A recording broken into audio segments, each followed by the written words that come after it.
بسم اللہ الرحمن الرحیم۔ شروع اللہ کے نام سے جو بڑا مہربان نہایت رحم والا ہے۔ بنی نجار کے ایک باغ میں ایک دیوانہ اونٹ گھس آیا۔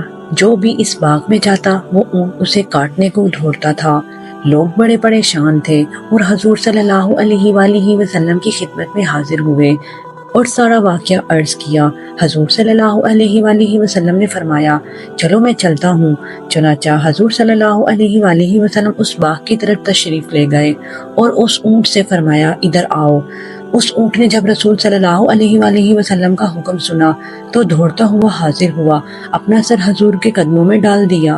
حضور صلی اللہ علیہ وآلہ وسلم نے فرمایا اس کا نکیل لاؤ۔ نکیل لائی گئی اور حضور صلی اللہ علیہ وآلہ وسلم نے اسے نکیل ڈال کر اس کے مالک کے حوالے کر دیا اور وہ آرام سے چلا گیا۔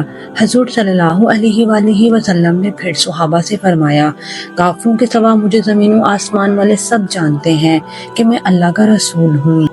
حضرت سیدنا عباس رضی اللہ تعالیٰ عنہ سے مروی ہے ایک عربی اپنی اونٹنی کو مسجد کے دروازے پر باندھ کر آپ صلی اللہ علیہ وآلہ وسلم کی خدمت اقدس میں حاضر ہو کر بیٹھ گیا۔ جب اس کا مقصد پورا ہو گیا تو وہ کھڑے ہونے کا ارادہ ہی کیا تھا کہ کچھ لوگوں نے عرض کیا یا رسول صلی اللہ علیہ وآلہ وسلم اس عربی کے پاس جو اونٹنی ہے وہ چوری کی ہے۔ نبی کریم صلی اللہ علیہ وآلہ وسلم اس کی طرف متوجہ ہوئے اور ارشاد فرمایا تم کیا کہتے ہو؟ وہ سر جھکا کر اپنی انگلی زمین پر کریدنے لگا۔ اللہ تعالیٰ نے اونٹ کو قوت گویائی عطا فرمائی تو اس نے دروازے کے پیچھے سے عرض کی یا رسول صلی اللہ علیہ وآلہ وسلم اس ذات کی قسم جس نے آپ کو بشیر و نذیر بنا کر حق کے ساتھ بھیجا، اس شخص نے مجھے نہیں چرایا بلکہ مجھے کسی اور نے چرایا ہے۔ اس نے تو قیمت دے کر مجھے اس سے خریدا ہے، یہ مجرم نہیں ہے۔ حضور صلی اللہ علیہ وآلہ وسلم نے اس اعرابی سے استفسار فرمایا اے اعرابی تجھے اس ذات کی قسم جس نے تیری بارات کے لیے اونٹنی کو قوت گویائی عطا فرمائی یہ بتا کہ سر جھکا کر زمین کو ریتتے ہوئے تو نے کیا کہا تھا؟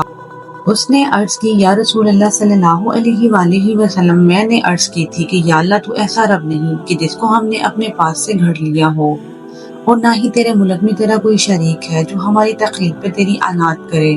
بے شک تو ویسا ہی ہے جیسا کہ تو نے فرماتا ہے اور تو ہمارے بیان سے بھی بہت بلند ہے۔ یا اللہ تعالیٰ میں تجھ سے سوال کرتا ہوں کہ محمد مصطفیٰ صلی اللہ علیہ وآلہ وسلم اور ان کی آل پر رحمت بھیج اور مجھے اس مصیبت سے چھٹکارا عطا فرما۔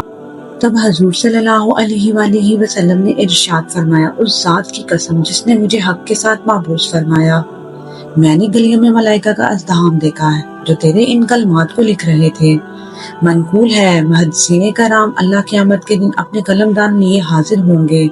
اللہ تعالیٰ حضرت سیدنا جبرائیل امین علیہ السلام سے فرمائے گا اے جبرائیل ان کی تمام حاجات پوری کر دو کیونکہ یہ دنیا میں نبی کریم صلی اللہ علیہ وآلہ وسلم پر کثرت سے درود بھیجتے تھے اور انہیں ہاتھ پکڑ کر جنت میں داخل کرو۔ ناظرین ویڈیو اچھی لگی ہو تو چینل کو لائک اور سبسکرائب کر دیجیے گا۔ جزاک اللہ۔